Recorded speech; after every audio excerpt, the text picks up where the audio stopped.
দর্শকদের নামাজ আদায় শেষে রাজধানীর বিভিন্ন স্থানে শুরু হয়েছে পশু কোরবানি। এই মুহূর্তে সেগুনবাগিচা এলাকা থেকে আরো জানাতে আমাদের সাথে যুক্ত হচ্ছেন সহকর্মী আনজাক খালেক। খালেক আছেন এবং আমরা রাজধানীর বাইরে থেকে কুমিল্লা থেকে যুক্ত হবেন সহকর্মী নাসির, এবং আমরা আপাতত আনজাম খালেক আমাদের সাথে যুক্ত আছেন। কেমন দেখছেন কোরবানি পরবর্তী বর্জ্য ব্যবস্থাপনা?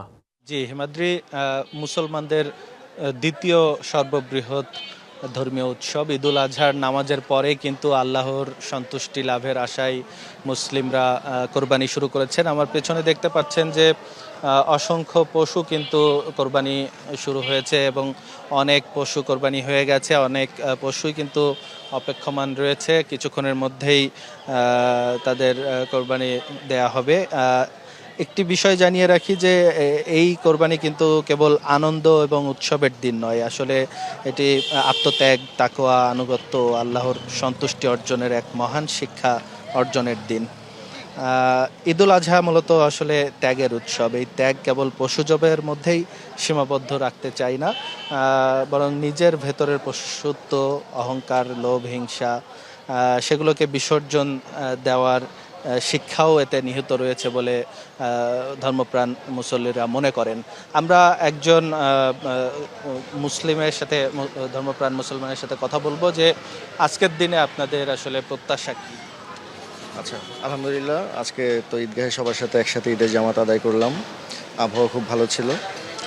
তো আজকের এই দিনে আমরা দোয়া করেছি দেশ ও জাতির সুখ, শান্তি, সমৃদ্ধির জন্য। আর ঈদের ত্যাগের, সহমর্মিতা, ভ্রাতৃত্বের যেই মহিমা সবার জীবনেই সুখ শান্তি বয়ে নিয়ে আসুক, এই কামনা করেছি। আর ঈদের আনন্দ সবার মাঝে বয়ে যাক। ঈদ মোবারক। সিটি কর্পোরেশন থেকে যে বিষয়টি বারবার বলা হচ্ছে যে কোরবানির পর বর্জ্য ব্যবস্থাপনা খুব দ্রুত সময়ে যেন সরিয়ে নেওয়া হয়, বর্জ্য যেন মানুষের ক্ষতি না করে, সেটি কিভাবে দেখছেন? আচ্ছা, এ ব্যাপারে আমাদের অলরেডি এখানে ক্লিনাররা ফুল টাইম আছে, যে কোনো গরু জবাই হওয়ার সাথে সাথে আর একদম ফুল ক্লিন করে ফেলতেছে। আর আমাদের অলমোস্ট ম্যাক্সিমাম কোরবানি হয়ে গেছে। আশা করি দুপুরের মধ্যে কোরবানি পুরোপুরি শেষ হয়ে গেলে ফুল ক্লিনিংটাও হয়ে যাবে। তারপর মানে যেই মেডিসিন যা দেওয়ার এগুলি দিলে আশা করি যে আজকে সন্ধ্যার মধ্যে সব ক্লিন হয়ে যাবে। আপনাকে হিমাদ্রি শুনছিলেন, আসলে বর্জ্য ব্যবস্থাপনার বিষয়টিও কিন্তু খুব ভালোভাবেই দেখছেন এখানকার যারা কোরবানি দিচ্ছেন। সিটি কর্পোরেশনের পক্ষ থেকে যেমনটি বলা হয়েছে যে 12 ঘন্টার মধ্যে যেন এই বর্জ্যগুলো সব সরিয়ে নেওয়া হয়, সেই লক্ষ্যে কিন্তু সিটি কর্পোরেশনের গাড়ি থেকে শুরু করে যেই প্রয়োজনীয় সরঞ্জামাদি আছে, লোকবল আছে, সবই প্রস্তুত রয়েছে। আশা করছি সেই নিয়ম অনুযায়ী সব সময় মতোই বর্জ্য ব্যবস্থাপনা হবে। হিমাদ্রি। খালেক, ধন্যবাদ আপনাকে আমাদের সাথে যুক্ত হওয়ার জন্য। এই পর্যায়ে কুমিল্লা থেকে যুক্ত হচ্ছেন আমাদের সহকর্মী নাসিরউদ্দিন চৌধুরী। নাসির, কেমন দেখছেন সেখানে কোরবানি পরবর্তী বর্জ্য ব্যবস্থাপনা? কালার এক্সপার্ট ডার্ক স্যাপ এবং মাইল্ড অন হ্যান্ডস টেকনোলজি সমৃদ্ধ অরিক্স অ্যাডভান্স ডিটারজেন্ট পাউডার, আপনার লন্ড্রি এক্সপার্ট। আজ পবিত্র ঈদুল আজহা, একটু আগে কুমিল্লা কেন্দ্রীয় ঈদগাহ ঈদের নামাজ শেষ হয়েছে। নগরের বিভিন্ন এলাকায় পশু কোরবানি শুরু হয়েছে।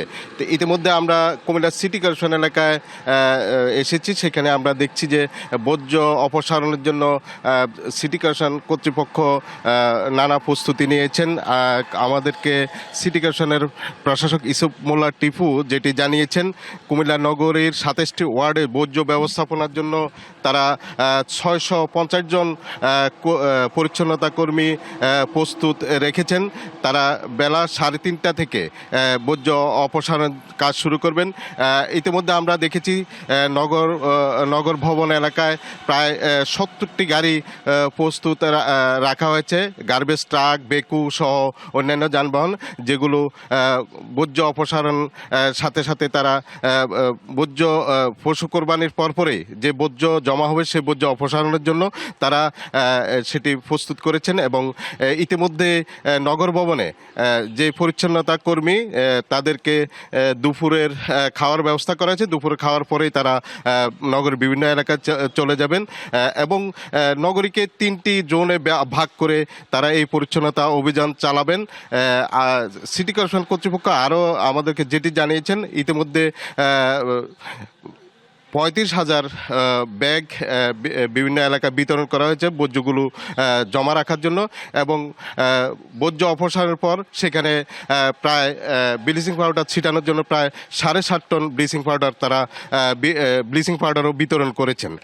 এছাড়াও সিটি কর্পোরেশন কর্তৃপক্ষ আমাদেরকে যেটি জানিয়েছেন, আজকে প্রায় 3:30 থেকে 8 ঘন্টার মধ্যেই তারা আজকের যেই পশু কোরবানি হবে সেগুলো বর্জ্যগুলো অপসারণ করবেন বলে তারা অনেকটা নিশ্চিত করেছেন, এবং এই বর্জ্য অপসারণ কার্যক্রম তাদের আগামীকাল এবং এর পরের দিন অর্থাৎ 3 দিন এই কার্যক্রম চলবে।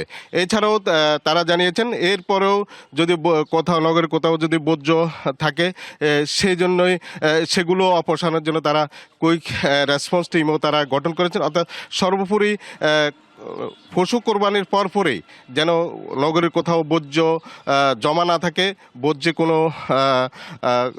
মানুষ দুর্ভোগ না পোহাতে হয়, সকল ব্যবস্থা তারা নিয়েছেন। অর্থাৎ এই বর্জ্য ব্যবস্থাপনায় কুমিল্লা নগর কর্তৃপক্ষ আমাদেরকে যেটি জানিয়েছেন, কোরবানির পশু জবাইয়ের পর যে বর্জ্যগুলো জমা হবে সে বর্জ্য অর্থাৎ কুমিল্লা নগরী পরিচ্ছন্ন এবং তারা পরিষ্কার পরিচ্ছন্নতার জন্য যতটুকু প্রস্তুতি নেওয়া দরকার সকল প্রস্তুতি তারা নিয়েছেন। তো হিমাদ্রি, এই মুহূর্তে আমার কাছে কুমিল্লা নগরীর পশু বর্জ্য অপসারণের এই মুহূর্তের খবর। নাসির, ধন্যবাদ আপনাকে যুক্ত হওয়ার জন্য।